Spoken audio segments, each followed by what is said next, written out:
Hey everyone, we are in the house literally In the with hizzy. in the hizzy with Jake Steinfeld, because Jake is so crazy amazing that you can't just put him on Zoom. You got to have him in the house. We're bringing him in the studio today. Right. We're so happy because when we did have COVID, we went on Zoom, and then we kind of got lazy and stayed on Zoom for a while. But Plus, this is people Jake out of Steinfeld. town. Yeah, Jake Steinfeld. You might have heard of him. yeah. Body by Jake, fitness icon, personal trainer to the stars, best-selling author. I'm sure he'll fill in something I miss. Actor, successful entrepreneur, father of 4, and much more. Much more. Keep on going. This is great. I could just sit You there. liking this? Yeah, Ken is going to bring the lobster in, so just with the drawn butter. And you guys could just keep going We're on. going to sit here with our Jefferson, just keep reading the bio that we sent over. Handsome, hold on. Handsome, great sense of humor. Yes, very funny. Kind guy. Family man. Awesome husband. Amazing husband. Amazing husband. Amazing wife. Yes. Tracy Katrina, Steinfeld. Thank Tracy you. We love Steinfeld, her. We the best. love her. Thank you, Tracy, for letting us borrow your 36 hubby. years. You know that? 36 years we're married now. Congratulations. How about that? That's And phenomenal. that's in this town, right? I know. I'm You getting count an him in award. dog years. We're getting an award then the next month. You should. For being married I think you 36 get a pin. years. The longest in That you can Los Angeles It's a ever. pin and I think a watch. So welcome to the Crazy Amazing Humans podcast, Jake. What you have done, it is crazy amazing, and the way you help others is phenomenal. So for those of you who don't know Jake's story, Jake is from New York. Okay, Jake, you were from New York. You made it out to LA, and somewhere along the line, you got into this physical fitness stuff, and you became so successful and helping others through this success. But can you tell us a bit about how you got from New York to LA? My gosh. So let me take you back a little bit. Okay. So I was born in Brooklyn, New York. I was an overweight kid. I had a really bad stutter growing up. And my dad bought me a set of weights at 13 years old. Yes. And it changed my life. I mean, not only did the weights build my body, but I built my confidence and self-esteem. And I've got a lot of interesting, fun stories, but today we talk a lot about mental health with kids, and it really is a very real thing. Mm-hmm. You guys, you have your kids, we have my kids, right? And I travel the country a lot and visit with schools and kids, and it is really a real thing. I'm going to take you way back to being in 5th grade and having a really bad stutter. And if you remember, the teacher would ask the class to read out loud. Everyone take a paragraph, yeah. and she or he, teacher, would go down the rows, and I would count to see what paragraph I would get, because it wasn't like I couldn't read. But by the time they got to me, I got so worked up and so nervous. And Katrina, as a singer, if the air is coming from here, right, you get tight. It's got to come from the diaphragm, which I never understood, and not for a long time. I'd count the paragraphs, and I got up, and if I got stuck on a B or a T or a D, and your friends start to laugh, and you just go down the drain quick. Yeah. And what I learned quickly is that there were 2 other kids in our class that stuttered worse than me. So I positioned myself behind them. Okay, good. So by the time they were done, I sounded like fucking Maya Angelou. I had to understand, right? I'm not going to get squished. Yeah. And I remember the teacher telling my parents that, we're going to put your son in that, room 222, if you remember, which was Really? the kid. Yeah. I mean, because I was shy and I wasn't much for school, and my parents, as great as they were, said, no, we're going to keep him. You keep him there. He's going to work it out, and it'll be fine. And thankfully, they did. So Here we are. The moment happens. I'm in 8th grade, right? I'm 13. And my dad calls me outside in the backyard. We had moved to Long Island, Baldwin, Long Island. You call it Strong Island. Strong Island for everybody who's out there, Strong Island, the 516. And he had bought a set of weights, and he had set it up in the backyard. And he called me outside. I'm the oldest of 4 kids, right? And he had a weight bench set up. He says, come on, let's do some bench pressing. And I kind of looked at my Twinkies, and I said, this is not for me, Dad. And he was a guy that would ask you to do something once, and that was it. So come time to fall, the weights were still sitting out there. He was a little upset with me. He said, bring the weights inside. I lived downstairs in the basement, right? as every big brother does. And just to give you the setup, guys, okay? I had my blacklight posters, right? With Jimi Hendrix on one wall, Alice Cooper on another wall. I was a mixed up little guy. Loving you know? Loving and it. I had Walt Frazier from the New York Knicks and Willis Reed. Nice. And I also used to love to listen to Frank Sinatra's I Did It My Way. This is crazy. What? And at the end of Frank's album, there's this wild applause for Frank. So here I am, supposedly doing social studies homework, because I had brought the weights in, and I put them in the laundry room, right? And I can't tell you how many thousands of times I must have looked over into the laundry room and never done anything. Looked at the weights and just gotten back to whatever studying I'm supposed to do. I'm a big believer in life is about moments. And this was one of those moments that whatever what the reason was, I saw this something called an easy curl bar, right? That you could do bicep curls with. I got up because I was supposed to be highlighting something, and I just highlighted. I was never a studier. School was not my thing. I'm just going to say it straight up. It was not my deal, right? You found your deal. And I went into the laundry room, got this easy curl bar, brought it into my bedroom, put it on this ottoman. I had this little skinny mirror that I put on top of the ottoman. I took my album out, right? Frank Sinatra's Live, right? And there was this wild applause for Frank at the end of the album. I queued up the applause for Frank. Now, let me just give you, I had this afro, I had braces on, and I had this yes-no mustache, which was like a little bit of hair here, no hair here. I had that mustache. Oh, it was a great look. Very sexy. 13, though. That's pretty good. Very sexy. 13, pretty good. Pretty good. Not bad. And I had this little T-shirt, this little tank top on, and I was wearing my underpants, right? And I'm looking in the mirror, and I queued up the applause for Frank, and there I was, Jake Steinfeld, doing his bicep curls in front of 50,000 screaming fans at Madison Square Garden. Nice. And that's where the sickness began. Really? Right? Did you feel like Jack LaLanne? Do you know who Jack LaLanne is back in the day? I knew him very well. And then obviously I know his wife, Elaine, but I didn't know anything about him back in the day. And it was all of a sudden I felt empowered. And the weights in me just clicked. And I stood up a little bit straighter. The girls started to recognize. I go out for my 8th grade basketball team because I'm just going to be honest. I was a very good basketball player because my mom, Joy Steinfeld, said, honey, you're a very good basketball player. And that's why you were good. Yeah. I wasn't very good, but I went out for the team. It was the first time that I stepped out away from my family to go try something. And you know what happens in those kind of moments. I went out for the team. This is way before cell phones, guys, right? And so the coach would post the guys who made the team on the gym wall. Yeah. I went with a couple of buddies. My name wasn't on it. It was really embarrassing. I felt terrible. And a buddy of mine gave me a poem, true story, called Don't Quit. And it was on this like perma plaque thing. And I was 14 years old, okay? And look, I was hardly a good student. I was not a poet. I should have probably just tossed it out, but I brought it home and I started reading that poem. And it has become, all these years later, in 1981, I trademarked the words "Don't Quit." Right. But it's become a Bible verse to me. I'll recite the whole thing at the end, but I want to hear the last 2 lines. Well, that last 2 lines are stick to the fight when your hardest hit. It's when things seem worst that you must not quit.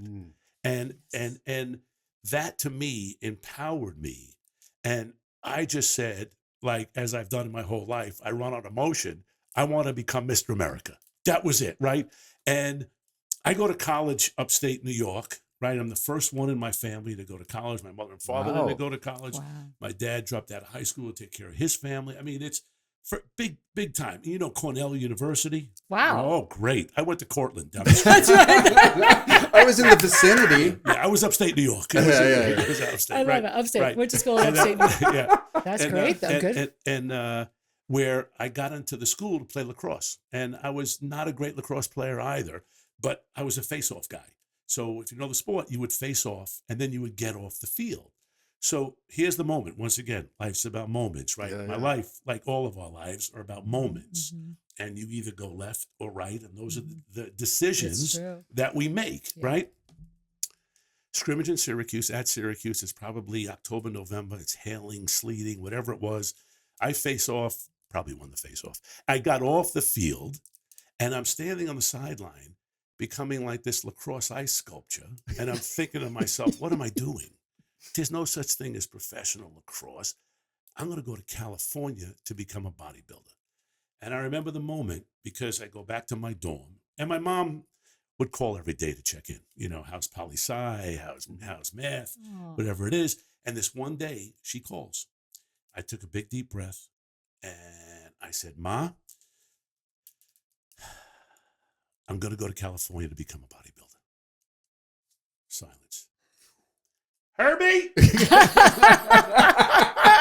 up the phone and talk to your kid. I'm putting my head in the oven. Did she say That was the moment. And Wow. the bus ride from upstate New York to Baldwin, Long Island felt like I was on my way to Mars. Yeah.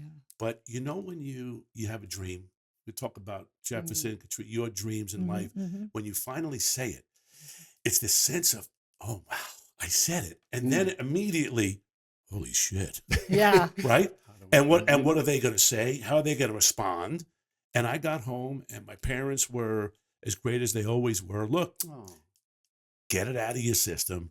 Go to LA, right? And we'll make sure that you're enrolled next semester at Cortland State, right? Right. And I'll never forget telling a girlfriend, my friends, Wow. all of them You just said- up and left. Like you got this all in of the them middle. said, I just, you know what? Wow. It That's was incredible. it was a moment. Yeah. It's a moment. You And took it. I think That's- if you don't act, yeah. and we cut to today as we are in our lives, Mhm. and I do a lot of speaking on this, is if you don't, if look, we all have our moments and we all have the opportunities in life, but do you take them, Mhm. right? Mhm. And the last thing you want to have happen in your world is you're 65 years old or 55 years old or whatever it is, and you go, when I was 20, I could have done this. When I was 30, I had an opportunity. When I was 45, I didn't. That's what kills people, Yeah. right? Yeah. Failing isn't death. No, right? it's yeah, Death is death, absolutely. right? When the Yeah. director yells cut, Right. that's Yeah. when the show is over. Right. But Mhm. taking the shot Mhm. is the greatest joy in the world. And, you know, I could tell you 100 stories of failure that inspired me to just keep going, just keep going. We will get to that. Yeah. One quick thing, Katrina and I were talking about this earlier, that the whole idea of don't quit and you have a dream is it's not necessarily adhering to just one vision. Like you came out to be a bodybuilder, but you allowed yourself to pivot, didn't you? Yeah. Like, so it's not just, oh, it's that or nothing. You go, okay, well, that's not working, but I'm going to pivot because it doesn't have to be, right? Would you say that's true about don't quit? Jefferson, it's great the way you say that, but it isn't so much about a pivot. It's about what you base your life on. I didn't have a business plan. I didn't have a plan. I came out here. I'd never been to California before. I read all the magazines, right? Venice was where to go. But my parents had a friend who said, oh, if he's going to go to LA, he has to live in Northridge, right? The valley. In He Northridge? so they found, Really? I found an apartment for, I think it was $170 a month. Wow. Okay. Well, that and- was the place to And- live. right? Then. And I used to drive over the hill to go to this place called World Gym. And Yeah. this is a little story. Yes. Joe Gold had Gold's Gym. Joe had sold his name, right? And he opened up World Gym. I only knew that because I read every muscle magazine there Right, was, right. right? And I wanted to go to World Gym on Main Street, second floor. And I remember going back and forth, you know, and I would think to myself, I don't know a soul in LA. If God forbid something ever happened to me, nobody would know that Jake Steinfeld ever existed, right? And you have that. But as scary as it was, it fed my excitement and enthusiasm to, I'm going to become Mr. America. Now, that never happened because, look, I read all the magazines, like I said. They said eat 18 eggs and 24 chickens a day, and you too could become Mr. America. I clucked a lot, but it didn't happen because no one talked about steroids. Mm. And here I was, it's 1977, 1978. I got here, as I tell people, when the dinosaurs still roamed the earth. I mean, Right. Arnold and Lou Ferrigno and Franco Colombo, all the big bodybuilders Wow. they literally came out of the magazine and there they were Wow. in the gym. And they're taking steroids. They're putting needles in their own battissimos.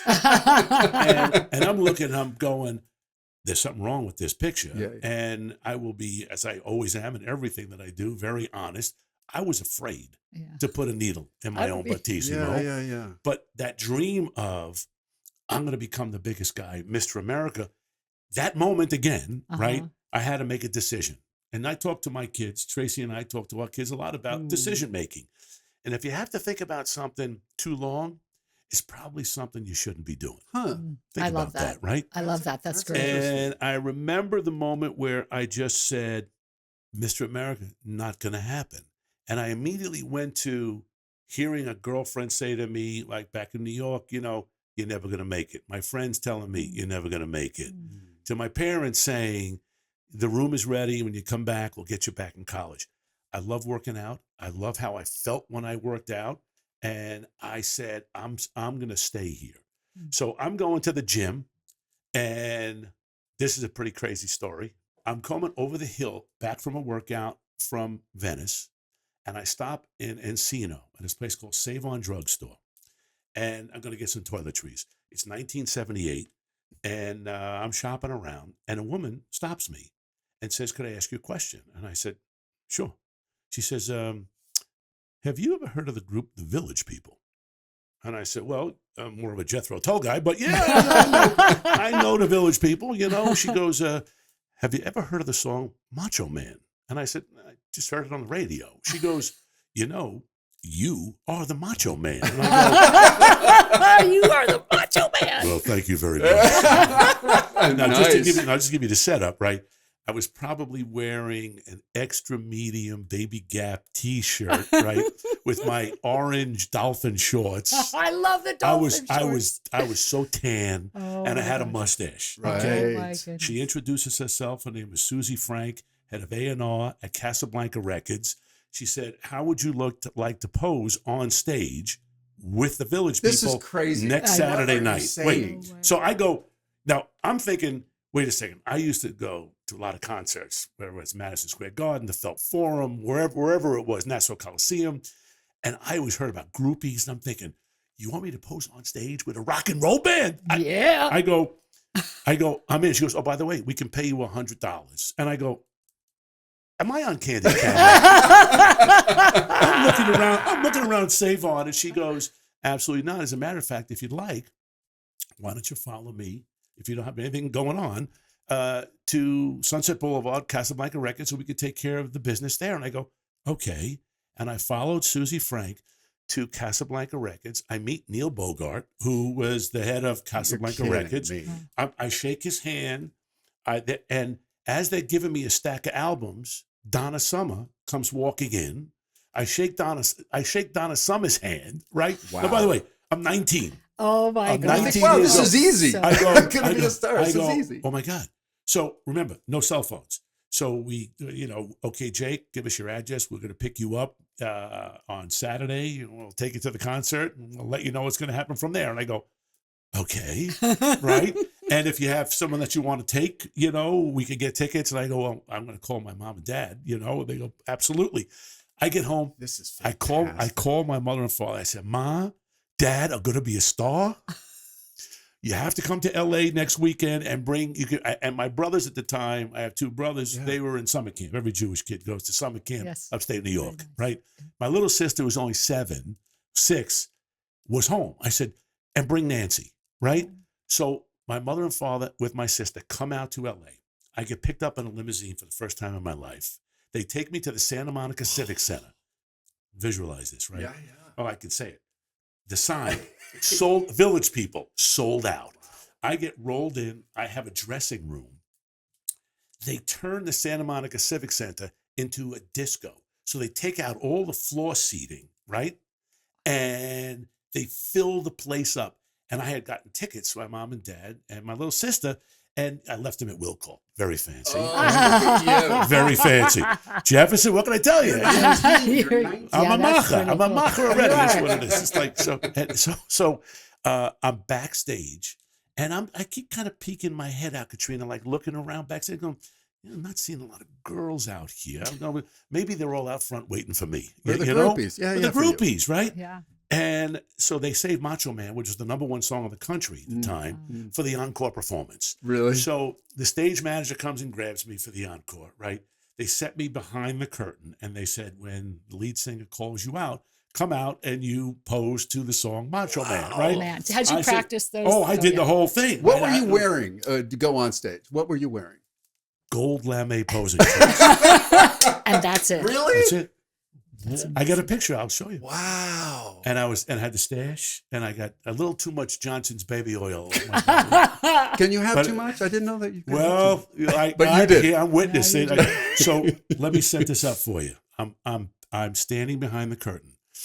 I'd never done this before, and all of a sudden you hear the lead singer yell, "How many of you out there think you're macho?" And the place is going insane. And they go, "We got somebody who's really macho." And as they're about to say my name, I'm looking, I'm going, that lead singer, he's got these black chaps on, and he ain't wearing no underwear. And everything starts to go in slow motion. And they go, "Jake, come on out." And I come out, and the place is going insane. And I break into, I just want to be a macho man. And I'm turning, and I'm shaking, and I'm doing this. I'm doing like this, right? And I give the most muscular at the end. And they're going insane, and they're all guys. Okay, that's the crowd. And there's my mom and my dad and my little baby sister, and they're looking at me like this.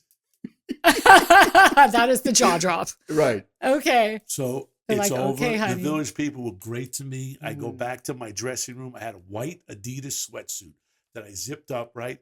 My father, who I forgot to tell you, was a Navy guy. He served time in the Navy. Came back. He always had a cigarette in his mouth. And he came backstage, and what felt like 45 minutes before he said a word to me, he just looked at me and he said, "Go back to college." Did he really? He did? Yeah. Wow. And that was my first moment. Okay, and you had to say, "I know, but I don't quit." That's it. I don't quit, you know. Wow. And it was one of those. That's Wow. one What of a the cool craziest story. story, right? So we know, and you mentioned this, a couple of things that you mentioned. One is that you're a big advocate for getting kids active and fit. We're going to get to that in a minute.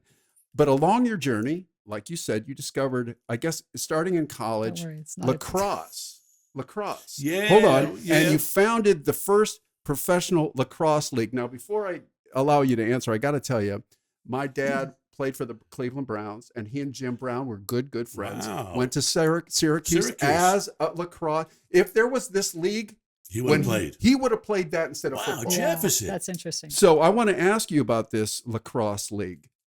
Tell us how that happened. Listen, let me get there, because it doesn't get there until I give you, because it didn't just go from the village people to that. Really? It is I thought it was all easy By for the you, way, Jake. as great as the posing team was, Uh-huh. it's a little too much oil. You know, I can tell you a bad joke about that, but I won't in the family show. But, That'll be in the outtakes, folks. So here I was in LA. My parents were like, you gotta think about coming home and going to college, because this is not gonna cut it for you. I love working out. I love how I felt. And the next crazy moment was, I'm at the gym, World Gym, and a guy comes up to me and says, "Hey, your facial structure looks a lot like Louis Frigno's. Have you ever done stunts before?" And I go, "I grew up in New York. I've done plenty of stunts."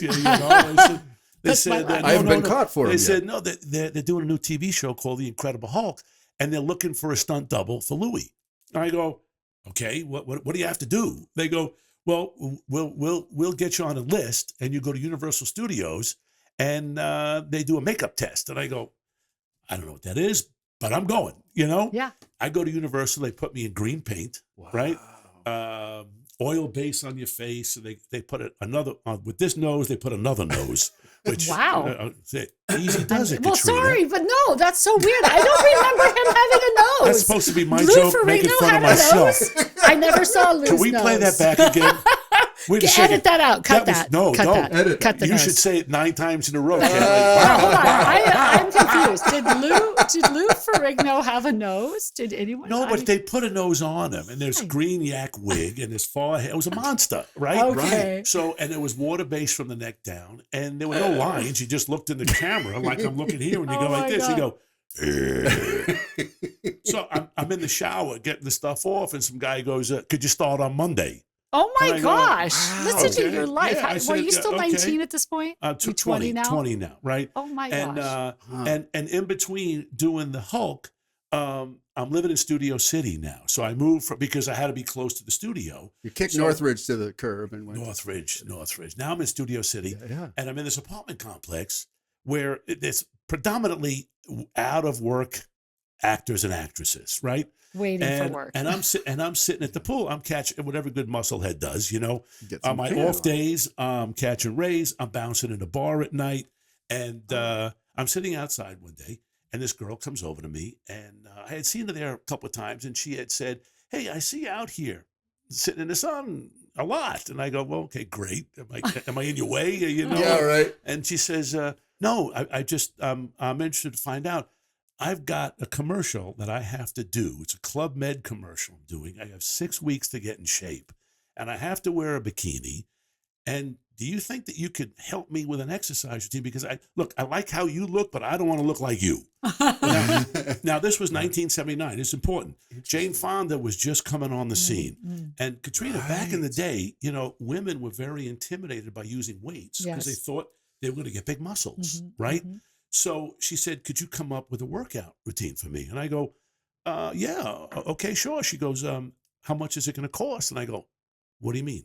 How much is it going to cost?" "Give me gas money," I said. You know, I had a 1977 white Camaro with Jake 77 on the license plate. Always kept a very low profile. Of course you did. Of course you did. Very low profile. So I came up with this 30-minute workout, right? Huh. And she said, "Could you come to my boyfriend's house and do the workout there?" And I go, "Okay." They gave me the address off of Coldwater Canyon in Beverly Hills.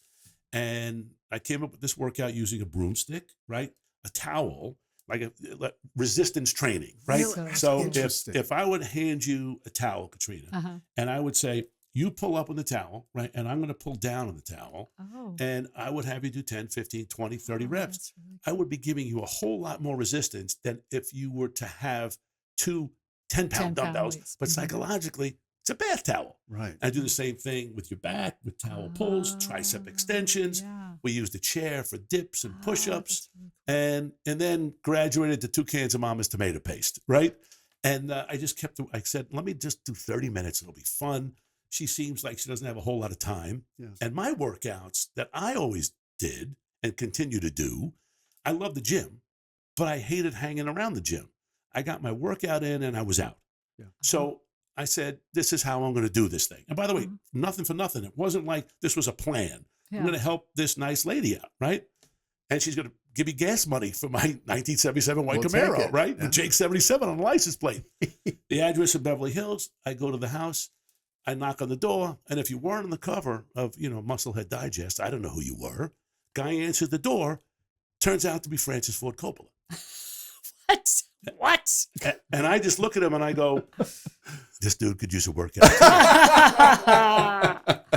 Hey, dude, Apocalypse Now. Drop and you give me know, 20. And they started going to parties, and people started saying, "What are you doing? You look great." I said, "Well, this guy Jake comes to the house. He's got this 30-minute workout with a broomstick, a towel, and a chair. He eats too much," because at the end of the workout, they had a great fridge. And I had no dough, so Yeah. I got the chance to eat the chicken and egg, whatever they Right. had. So I you was have eating. gas money and free food. And free food. And also, remember, guys, no cell phones back then. And the other thing, too, is people started saying, "What's his phone number?" And they couldn't get a hold of me. And one thing about this town, and the reason why they couldn't get a hold of you is because I never listed my phone number. We all know what that is, right? Yes, if you move from state to remember state, you had to list your phone Yeah. number. I never did it.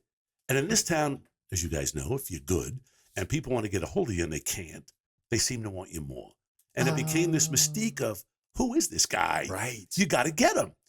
And I'm getting phone calls in my little apartment in Studio City from Steven Spielberg, Harrison Ford, Priscilla Presley, Bette Midler, Warren Beatty, Barbara Streisand, everybody who was anybody. And I dropped the names because Ken likes, he asked me, could I drop names? Yeah, we need he said, names. please drop names. We want to be. But I tell you that I learned the most amazing lesson from these people. They're no different than us. Mm-hmm. The only difference is they had a dream and they never quit on their dream. Mm-hmm. And they never took no for an answer. And you know what? That gave me all the incentive in the world to say to myself, I might never direct ET2, but I'm going to have my own success in life. And I saw it up front and live, how these people's struggles, ups and downs, they're human. And that gave me all the incentive to say, now I'm on my way. Right. So I had moved to Westwood, right? I stepping up a little bit. And I was training Hef at the Playboy Mansion and going back and forth. And this one was he wearing pajamas all the time? Always had the robe. Yeah, had the robe. He had underwear on. So wait, were you training him or training some of his bunnies? Yeah, or his, yeah. So wife So a couple people there. There. Right. And but it was always great, and he was always so nice to me. And this one day, I played my messages back in Westwood. Now, People Magazine had just done a story on me that said when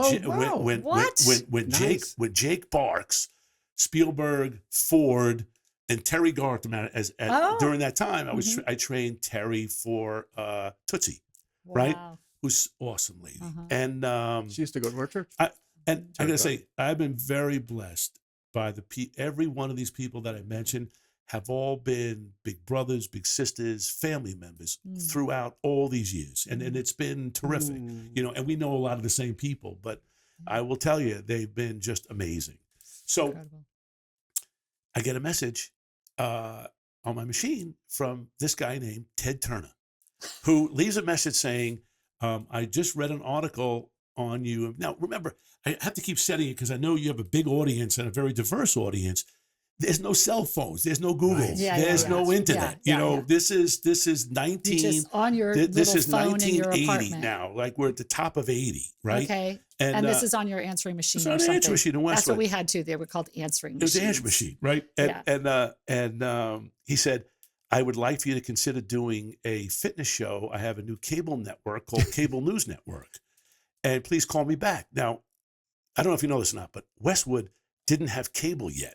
So I had no idea what this guy was talking about. True. But once again, life's about moments. I was on my way to Hef. I put it in the back of my mind, and we're doing the workout, and afterwards we hang out, take a walk around the mansion, just, kind of walk and see llamas and monkeys and all kinds of crazy stuff. I'll keep it with the farm animals.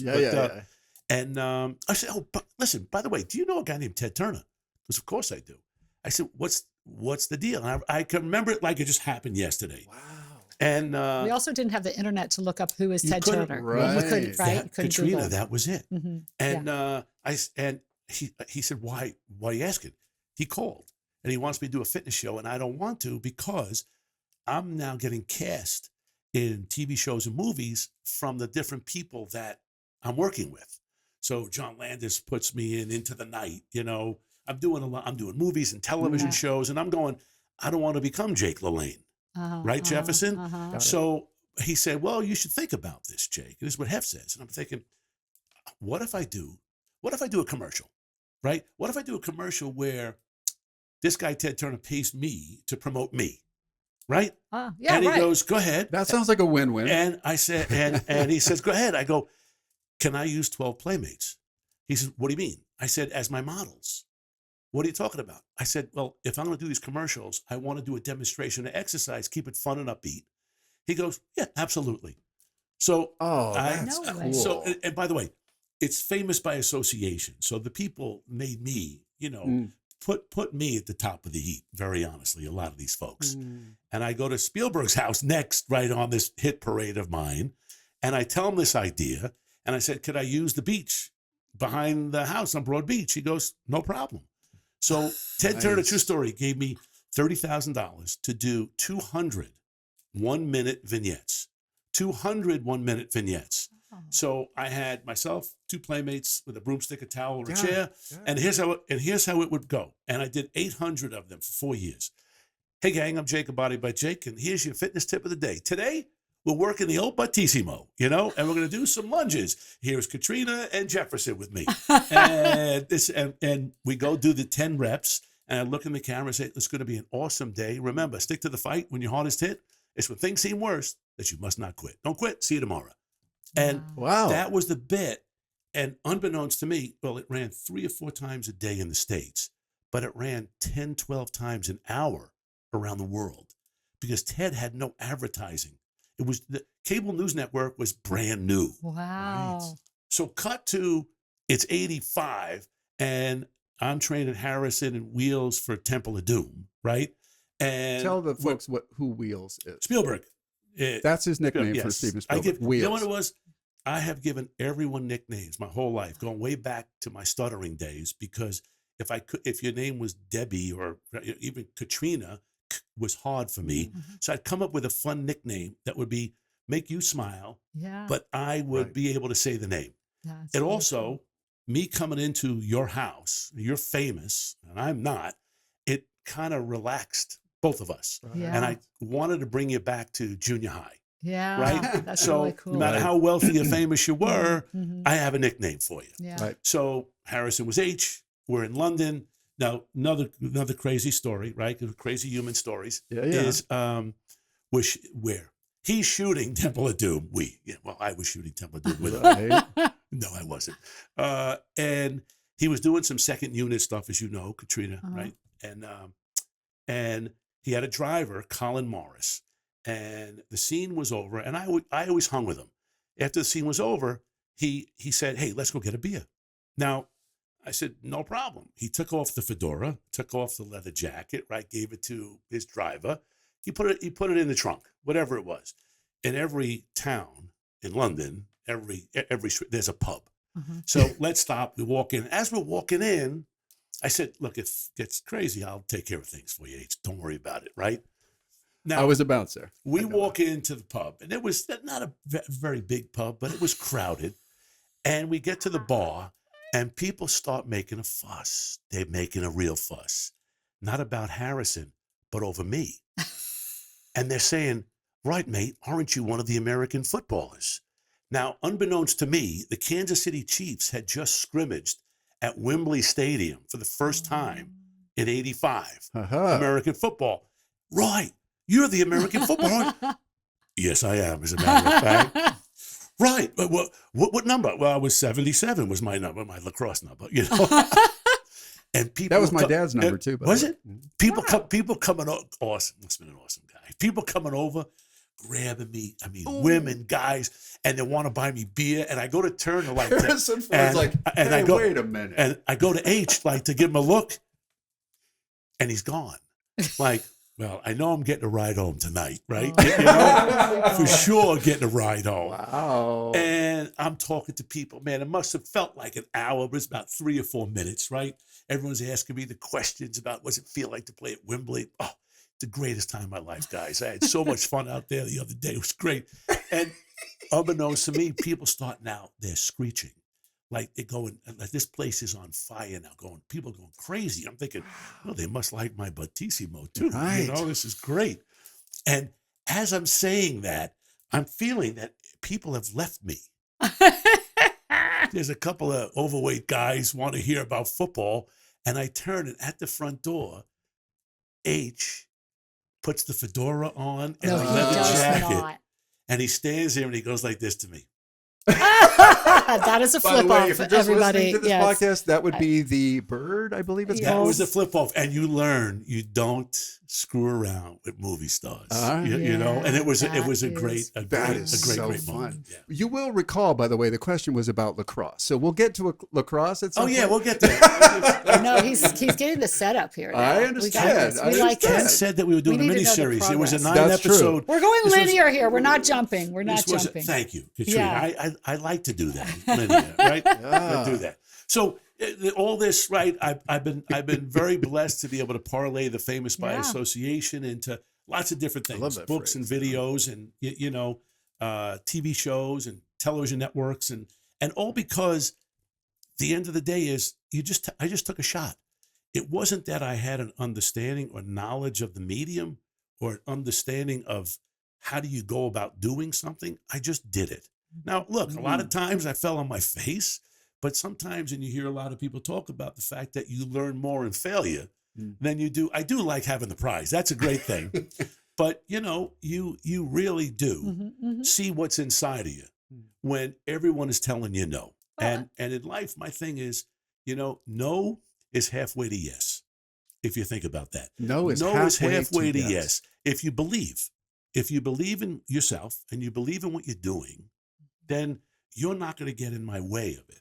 Yeah. I mean, there are so many obstacles. Oh, for sure. We're our own worst enemy, right? We are the number one person. It's just so hard, you know. Which is what I say all the time. Think about this. You have a great idea, right, Katrina?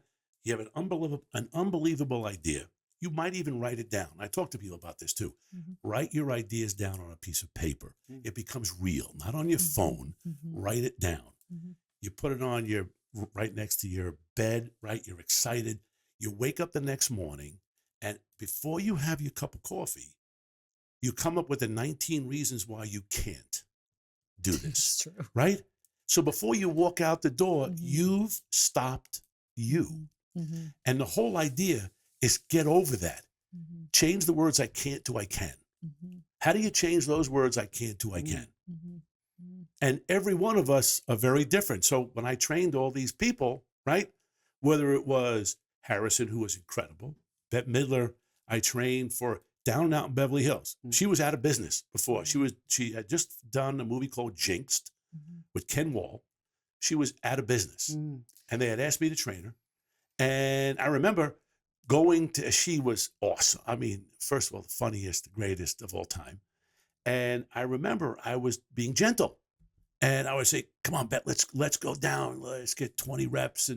And she would like get 15 and stop. And I go, come on, we could do this. She goes, geez, come on, Jake. What's with you? You know, I go, all right, Bet, listen, you're the one doing the movie. You're the one, because I train her for Down and Out and Ruthless People, right? You're the one doing the movie, not me. I want you to do 25 reps. And then she would say, okay. And she did 50. And she would go, well, here's the thing. When you go and you approach a new client, let's say when you were doing that, you know, when you say you can, you can't, there's something you can do. Okay, I can do 25 reps. But these kinds of things, they don't get in shape overnight. This takes time. Right. And so it's like, what can I do today to get to this overall goal? And it takes a lot of not quitting. It takes a lot of don't quit. 100%. You have to take the shot. You have to take that first step. Yeah. So when I was training people, it would take me a couple of moments to size you up and understand who you were. And what personal trainers don't understand today is they're trying to jam their workout into your lifestyle, as opposed to creating a workout for your lifestyle that you can continue on for as long as you want to train. Yeah. And that's just, for me, look, I was never school smart. Growing up where I grew up, it's called street smart. Yeah, right? You are. And you understand people. And it's a matter of, look, exercise is boring. We'll talk about that for a second. Exercise is boring. If it wasn't boring, everybody would be training on their own, and, you know, I'd still be a bouncer and maybe in Van Nuys now. So, yeah, I would see you guys. For sure, I see Ken coming in. Yeah.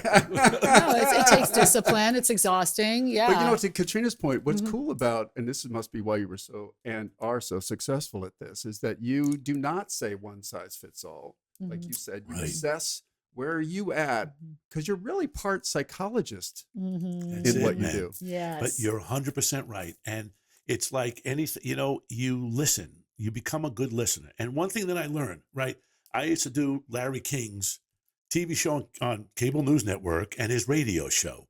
And I'll give you another one. My first book came out in '84 with Simon & Schuster, right? And one of my last stops was Washington, D.C. It was summer '84, July 4th. And I did Larry King's last syndicated television show that he did. Wow. It was me, Chuck Mangione, and his daughter, right? Wow. And when the show was over, right, he asked me, you want to watch the fireworks? And so I said, yeah, sure. And he was begging me, asking me, please, Jake, could you get me an interview with Steven Spielberg? I'll never forget the moment. Wow. But he and I became friends, and I would ask him, how do you do what you do? And he just said to me one word, listen. Listen. Right. So as someone who hosts that, you guys are hosts, right? Mm-hmm. You listen, and then you might have a list of questions that you have, but someone is telling a story. It could throw the questions out, right? They're gone. But then you go off. No, but it's better. It's better. Right. Yeah. And that's so. And Well, that's how you stay. Well, in the when you got a moment, pro too. like Jake Steinfeld, you don't need questions. He's taking it down. Right. We're on the Jake ride, everybody. So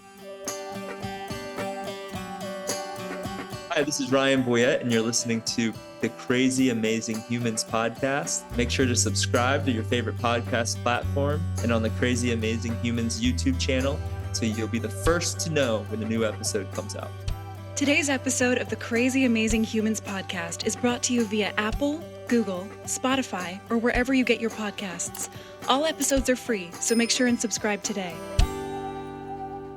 So speaking of, by the way, speaking of lacrosse, yeah, well, this will get us, keep and going this to will get us to lacrosse, lacrosse. Ken. This will get us to Woo! lacrosse, I believe. I promise. we got some sport people here. Katrina and I do our homework. And so somehow or other, John F. Kennedy Jr. is part of your story about getting to lacrosse. Yeah, Am I right about that's that? 100% right. I'll tell you the story. So I'm doing a short-lived magazine. I say short-lived because it was called Body by Jake, with the company called Hachette Philippaki, which was a French publisher.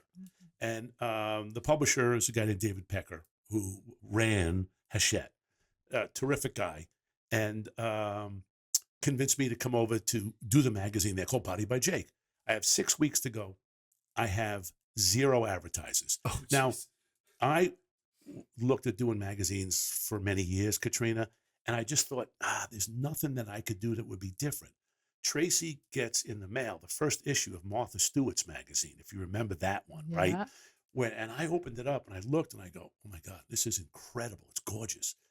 Clean pages, there's a cake or this. I go, that's what I want to do with fitness. Make it that way. There was the idea. I put this deal together. We're on our way. 6 weeks to go. 0 advertisers. Remember, there's still no internet. It's still 95. It's still 96, wow, it's so right? crazy, yeah. 96, 97.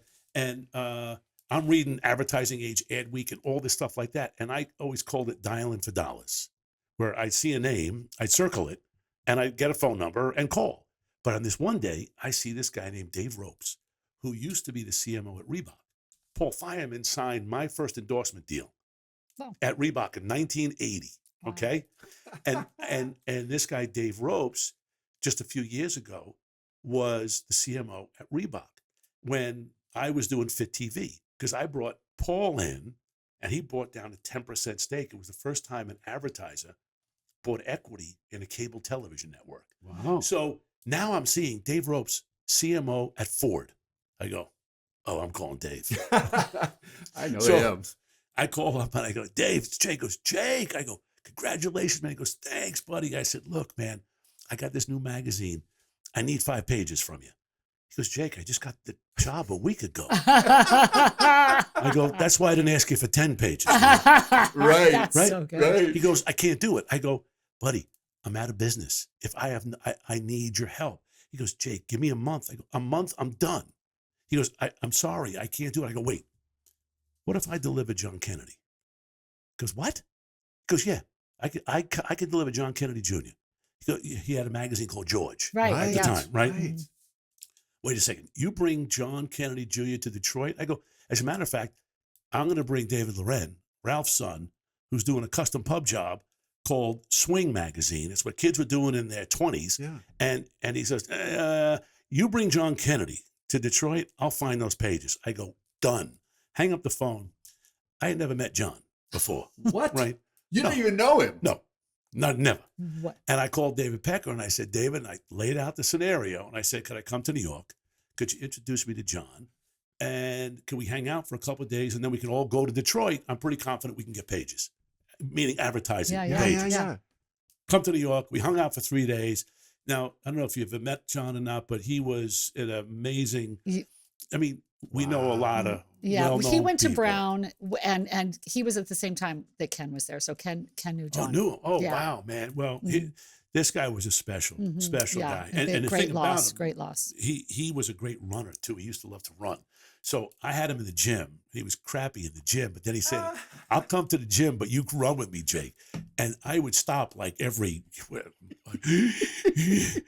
should take a picture of this, like this, because running is not my deal. Okay.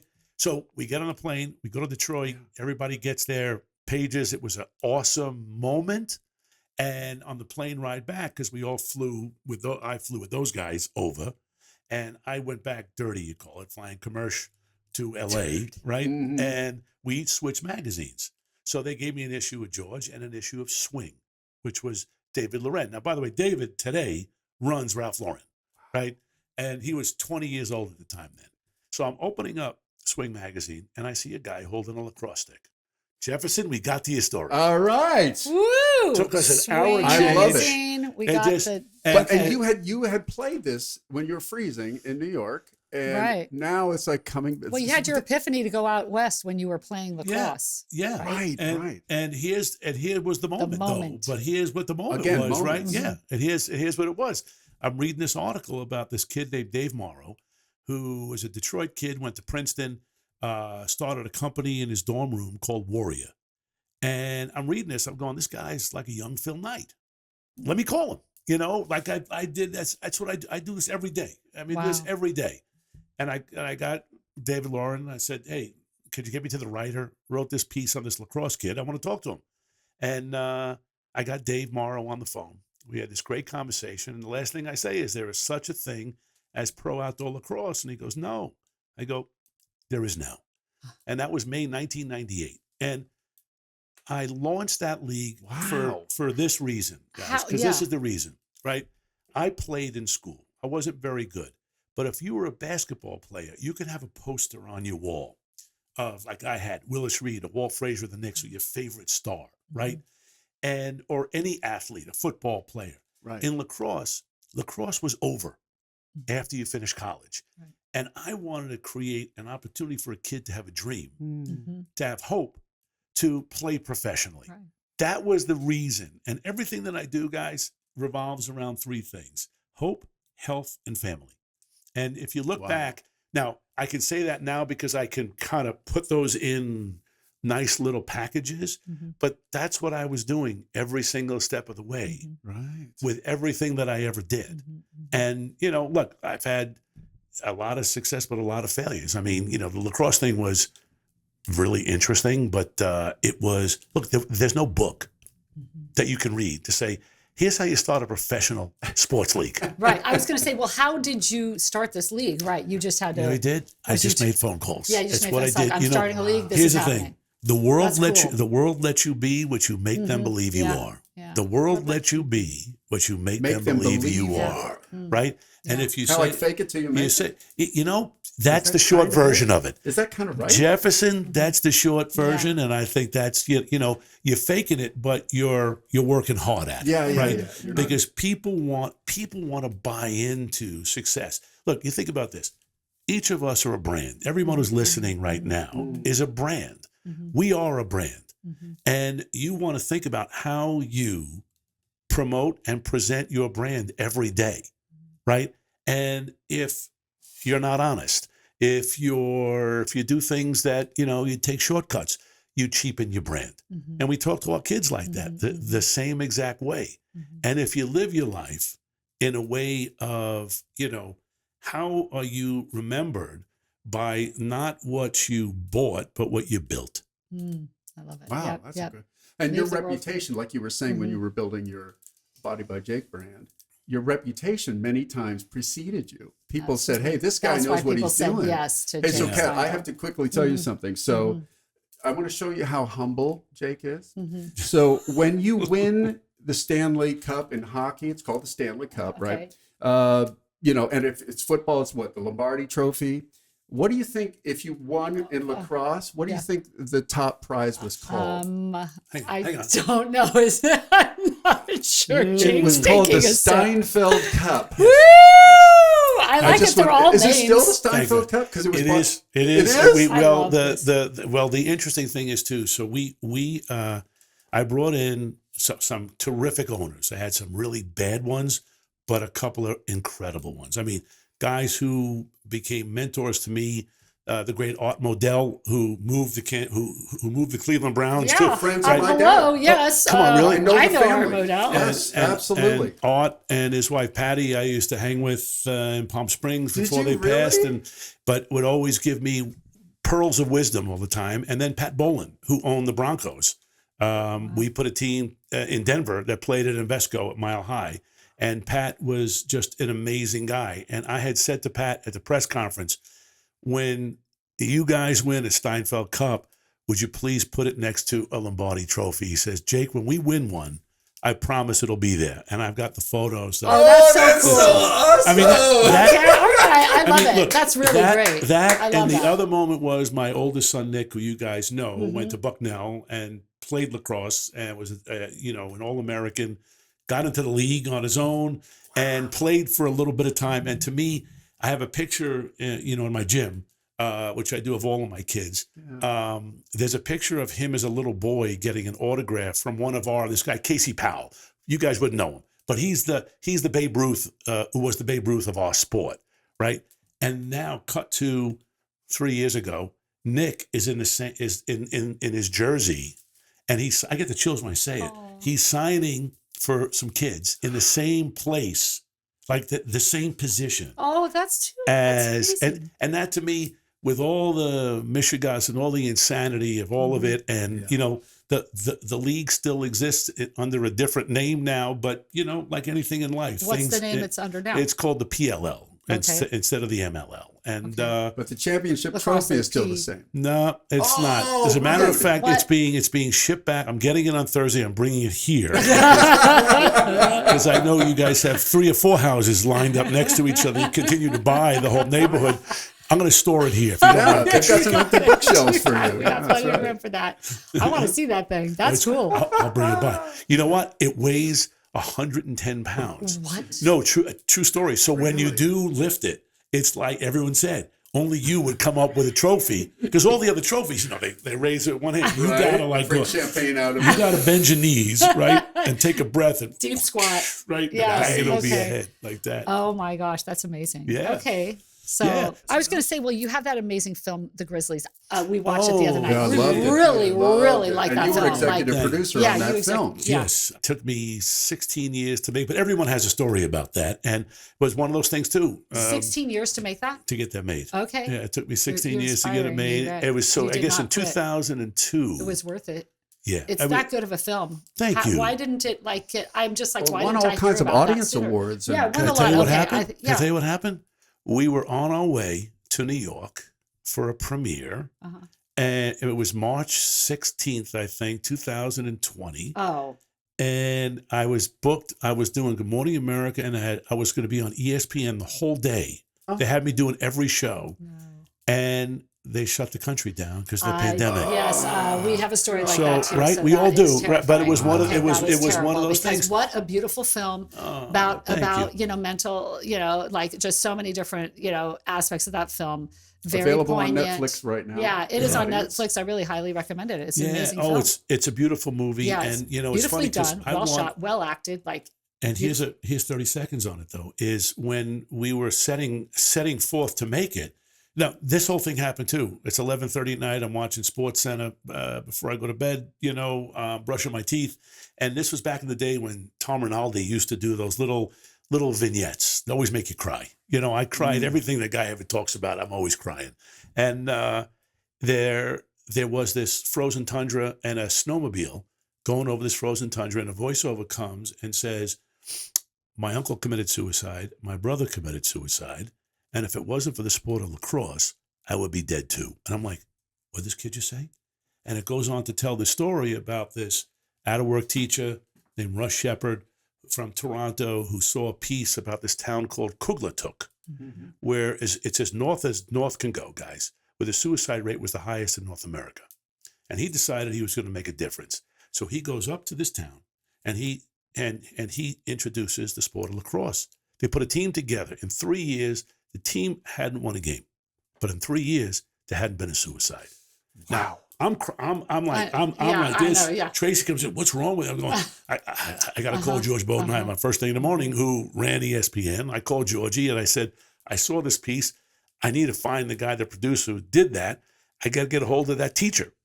And I did. We went on this adventure to make a movie, and Beautiful. It was really kind of cool to do. And it's an important film. Like, it well, really thanks, is. boy, Katrina. Thank you. I'll tell you what, the independent filmmaking for another day, another story. Yeah, but, right. I know you guys It know ain't it well on easy. documentaries. Ken does a great job. Yeah. But you know, the thing that That's right. Kat and I were really, and this is something we've been touching on all throughout, is the connection between physical fitness and mental health. Yeah, yeah. Right. And so Katrina and I both volunteer in our own ways. I'm part of the NAMI's, which is the National Alliance of Mental Illness.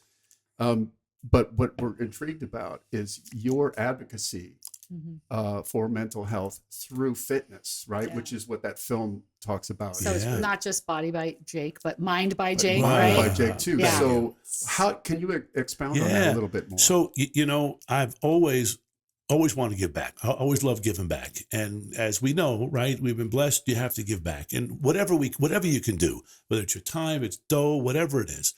And I was named chair of the Fitness Council when Arnold Schwarzenegger was governor here in California, and spent 4 years with Arnold and then a year with Jerry Brown, and then had the opportunity to take on this position in a national platform. And I kind of changed everything up, as I normally do with things, because it was kind of a broke down deal. And I just took it out of the federal government and decided, let's just make it a 501c3 where we could bring in sponsors, which I did, like Coca-Cola, Nike, and Anthem. And they've been with me for 17 years now, you know. And I had a mission. I said, I want to put as many $100,000 Don't Quit Fitness centers in elementary and middle schools around this great country as humanly possible. And the way I set it up, I would call governors cold. So each year I choose 4 states, and I call governors cold. Like, once again, dialing for dollars. Except I'm giving money away. Yes, and you're like, And hey. it's been so incredible. You know, first and foremost, do you know what the most underutilized antidepressant is? Exercise. Right? Exercise. You are That so makes sense. right about If you that. think It is. about it, right? It is The most best. underutilized For antidepressant real. is exercise. If you're anxious or angry or mad or sad or stressed, move your body. We talk about this in all the support groups. Yeah. You are so right. Just about move this. your body. Yep. And we kind of went off on this thing where I believe that if you give the schools the tools, it's amazing to see what happens. And I'm on the side of the fitness, right? You guys are music and all that great stuff. And for me, the greatest joy is that, aside from my incredible wife and 4 kids, is going into a school and cutting a ribbon on a brand new $100,000 Don't Quit Fitness center and seeing the kids' faces. And we go where nobody goes. And we've done 46 states now, and we are in the midst right now of our last spin at the wheel. We're working with the governor, Joe Lombardo in Nevada, Mike Dunleavy in Alaska, Josh Green in Hawaii. And I will tell you this because it's a little crazy. 49 governors, 49 states. My home state of New York, believe it or not, I could not get to the governor, and it's never happened to me. And I decided that what I was going to do is, instead of making a fuss and not doing it, that we would just go forth and do it. And I decided Gary Bettman, who is the commissioner of the NHL, is a dear friend. And Gary is one of the sweetest guys. And the NHL has a big mental health policy, and they do so much with kids. And I said, you're now Governor Gary. And I did that on Good Day New York, and I did that on Fox and Friends. And I love that. And I said, you're now Governor Gary, and you're going to come with me, and I need nothing from you, right? Because what I did, I set this up myself, right? Meaning the governor thing was just more kind of eye candy, right? Yeah. We have the sponsors. We put the fitness center into a school, and here's how it works. The contest is open right now. So this goes around the country, right? So if you're in Hawaii listening, if you're in Alaska listening, if you're in Nevada listening, or you're in New York listening right now, you go to natgovfit.org, natgovfit.org, and you fill out a little application, super simple, and you send us a video on your iPhone and make it up to 3 minutes. Get the kids involved, get the community involved, and tell us why your school deserves a brand new $100,000 Don't Quit Fitness Center. And the cool thing is, we only do elementary and middle schools because I believe the kids are in that Gumby-ish stage. Yes, yeah. Right? Yeah. And they're like sponges, Yeah. which is the coolest thing. Yeah. And I recuse myself from looking at the videos because I cry at 90% of them. Yes. And we have a blue ribbon panel that does it. And then once we get the winners, we will notify, we do a Zoom, which is so cool. I'll send you some video on it. It makes you cry. I cry a lot, don't I? Yeah, you're a sensitive guy. I Ken Easy does it. Don't be making fun. Don't be mean. But you know what, though? It's what you do. I mean, it's a great thing. Emotion is a great thing. And to let stuff, to sort of let something out of your system, it makes you feel great. Well, you have to let something in, and then it comes out. then it comes out. When you let that in, then how can you not cry? Right. Because you're available. What Katrina and I were really impressed with, too, is your efforts. It transcends politics. Right. It's not a Democrat issue. It's not a Republican issue. It's a kid's issue. It's a kid's issue. And that's, what do you know? We come together about something. Yes. We can actually agree. It's really the truth. And I think if we all just did that, because when you put that fitness center in the school, it's this upward spiral of success, I call it. If you think about it, right? If you're exercising, you're in school. You're not homesick. And if you're exercising, you're less fidgety. If you're less fidgety, you're more focused. If you're more focused, you do better on your tests. And here's another cool thing that you did with these fitness centers. They're open on the weekends. They're open to the families of these Well, we asked kids, we asked the school, if you are the recipient of a brand new Don't Quit Fitness Center, we ask you to keep the fitness center open before and after school and on weekends. So not just the teachers and kids, but the moms and dads, grandmas and grandpas and aunts and uncles could use it, because if you think about it, we are very blessed here. There's a yoga studio, Pilates studio, fitness studio on every block and every place. But where we go, it's you won't see a fitness center for 30, 40 miles. And what I did reservation schools in North Dakota and South Dakota. And you see, I have found that the people who have the least do so much and have such big hearts and who care so much, and the communities are so tight.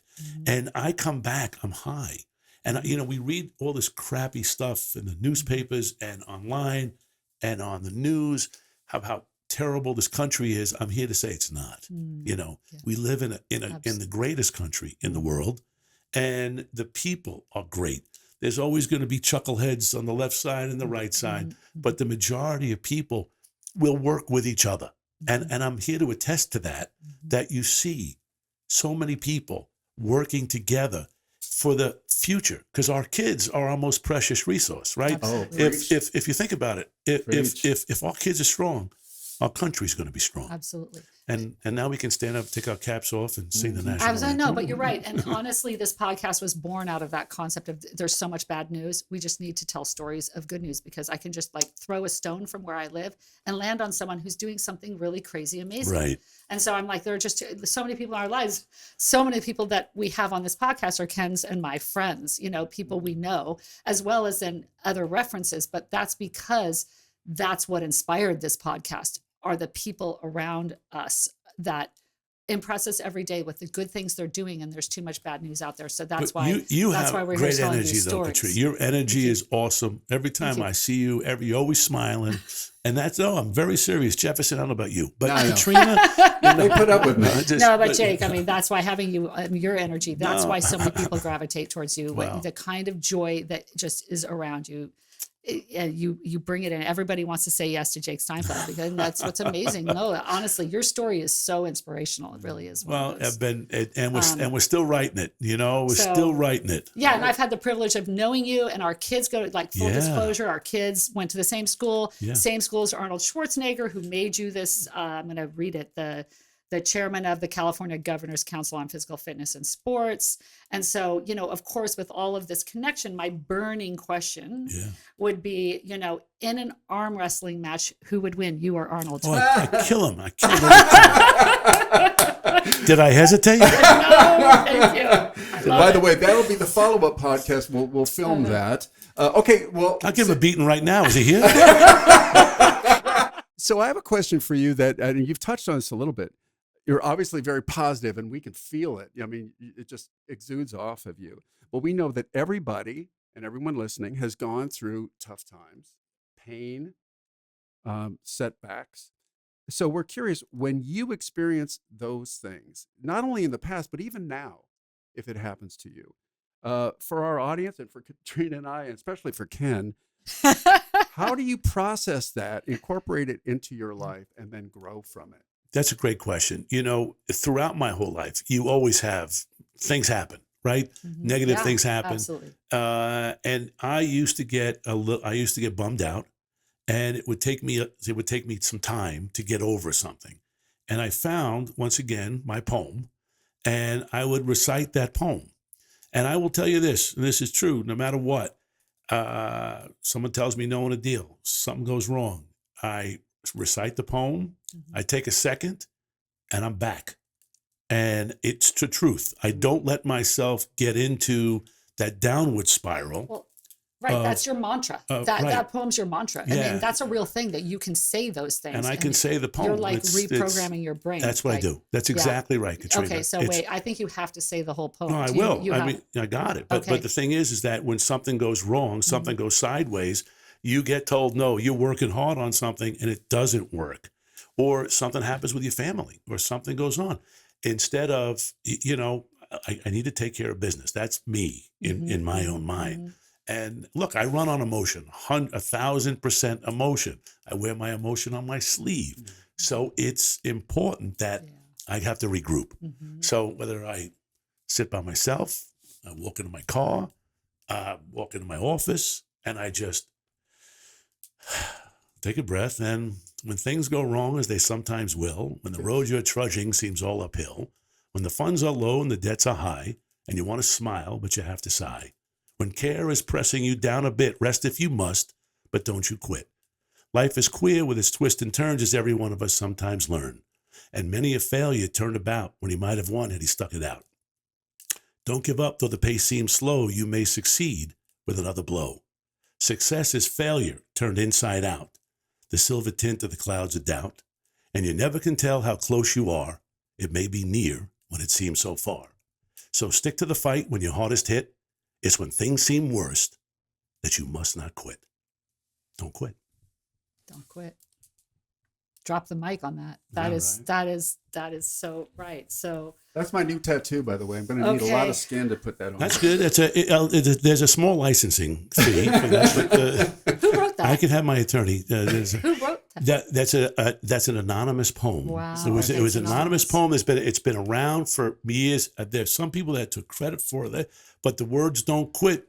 I own the trademark to "Don't Quit." I love that you trademark. And you embody Don't quit. that. Okay, so what's the craziest thing that ever happened to you? But I don't know if you've already told us everything. I told you it's a pretty good story. I know. I think we're done. I think we're done with that. And I think I know the answer to what's the most amazing thing that ever happened to you. Oh, sitting right here.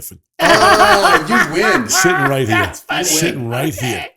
I was going to say, shout out to your wife and is, family. Thank you. I do a lot of podcasts. It's fun. You guys are great. And everything you did. Thank you. The podcast I love that you guys did was with Miss Berry. Oh, Mary Beth. Yes. You saw Mary Beth. Of course. Oh, I my was gosh. Miss Berry. Oh, Now, no, that's, we do you know, love Miss her. Berry, I have to say this about her. Now, at your audience, you can tell This was our everybody whole about Got Kidney podcast. That's right. Got Kidney. Oh, okay, great. But Miss Berry, so my daughter Morgan, right, is the oldest, and I have 3 boys, Nick, Zach, and Luke. My daughter lives in London, and she's 31 now. So she is in kindergarten, and we're going for the first day of kindergarten at Brentwood Lower School.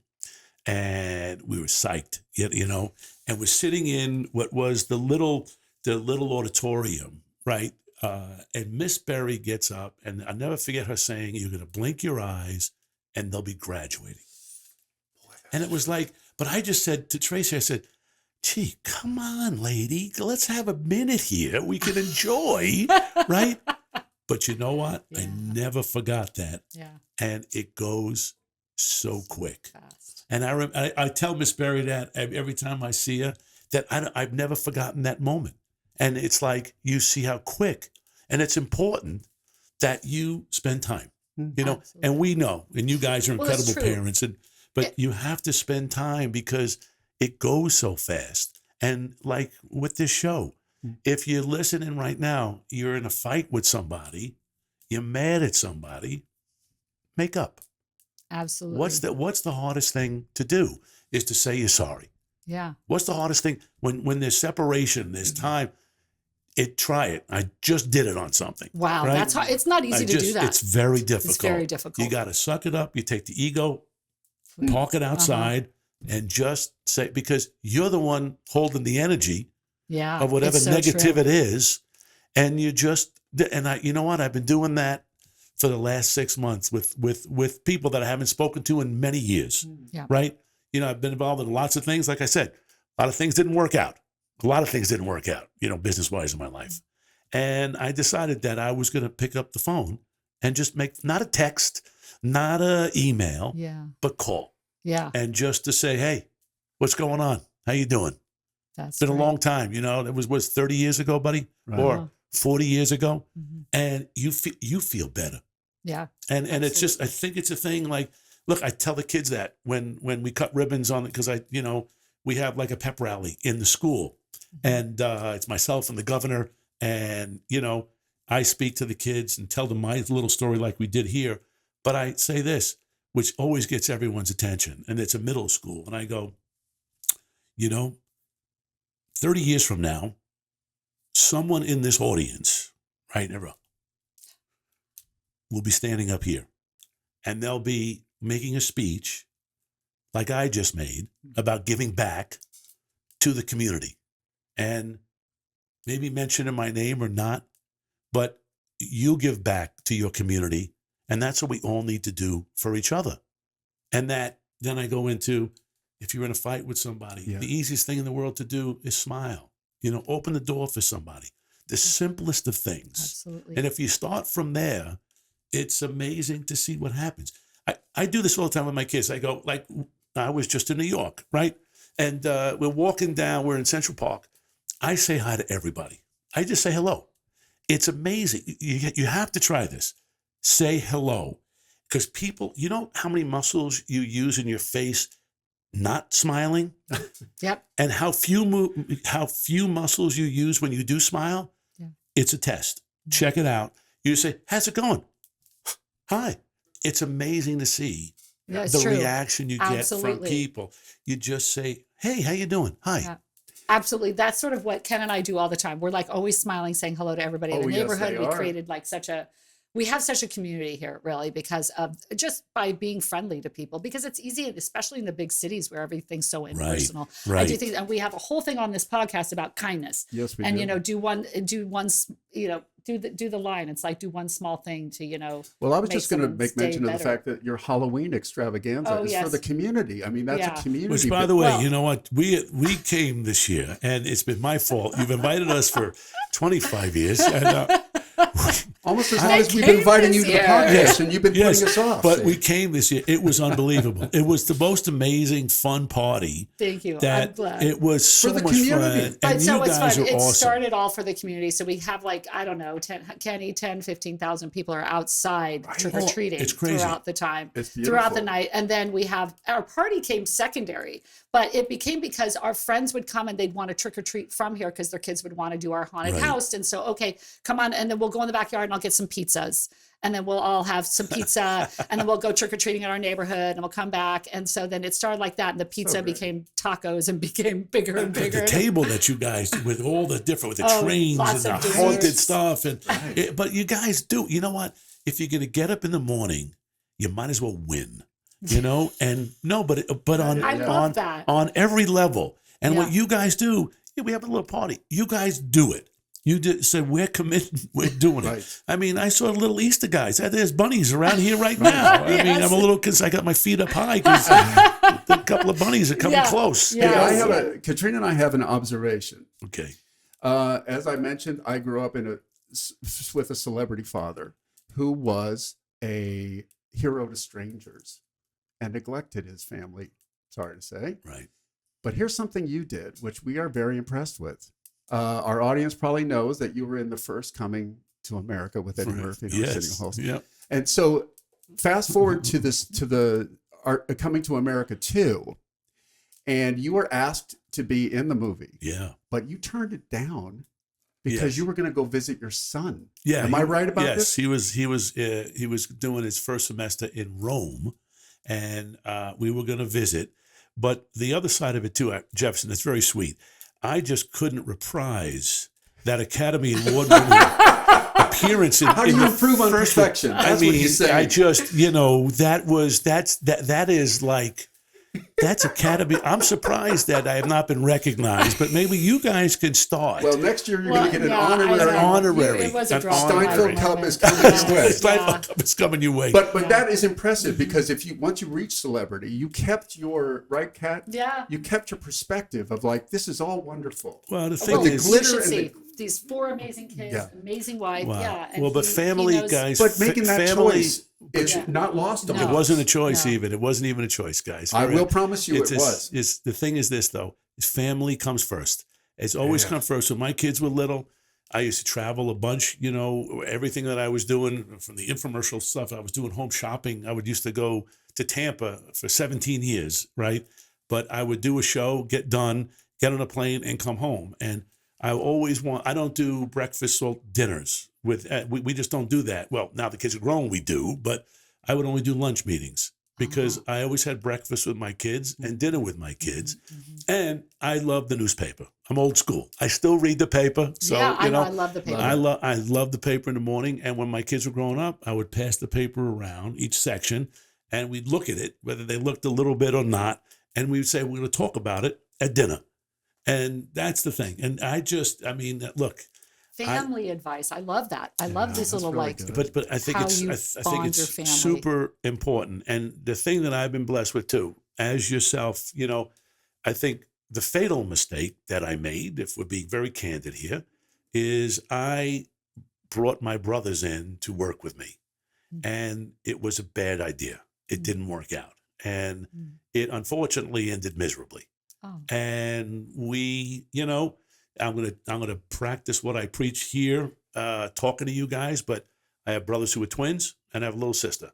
My sister has always been great, but my brothers came to work for me, and it was just a lot of tough situations. And I decided we're not going to do this anymore, and destroyed the relationship. Ouch. And I've got back with one, and I've got to practice what I just told you to do with the other. But we haven't spoken in 17 years. Got it. And that's something that I'm chipping away at it, but it's very difficult.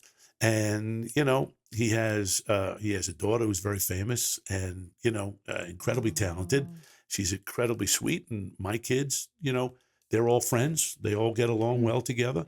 They know. I've always told my kids everything, and the thing that I'm blessed with is that my kids love each other like you. Yeah. It's so important to have your kids love each other and root for each other and not be jealous of one another. Yes. All of you work together, right? And love comes first, and family is always first. And there's always that net there, as we talk about, right? If something goes sideways, you can always come home. Yep. There's always a soft place to land. If you can do that for your kids, what a blessing. And those people who can't do, I feel so blessed that we do have that net for our kids. Yeah. And our kids tell us every day, thank you so much, for being here. Yeah. And so Jake Steinfeld, everyone knows how to find Jake Steinfeld and what you're doing with the schools and the gyms. Official Body by Jake is my Instagram. You know what? I have a rough time. How do you guys do it? I am not good at social media. I try. I can't do it. It's impossible. You know what? Once again, I can do lots of things. I'll struggle. I'm going to post a picture up. We're going to do some nice social of you, and you can just forward it onto your social media. But ask your kids to help you. That's what Kat and I do. I know. Yeah, my kids just they laugh at me and say, "You need Facebook lessons, Mom." I don't even do Facebook. I don't even do it either. My Facebook kind of imploded. But anyways, okay, Jake. You guys are great. Thank you so much. You've given us so much advice, so much insight, so much fun, so much energy, so much so many things to think about in this podcast. I'm so grateful. And Jake Steinfeld, you are crazy amazing. Oh, you're here. Thank you, guys. 110%. Thank you very much. Don't quit. Adore you. Don't quit. Don't quit, everybody. I want you to feel. I want you to feel. something crazy, crazy amazing. If you have any questions or comments about today's episode, please make sure to write us at crazyamazinghumans@gmail.com.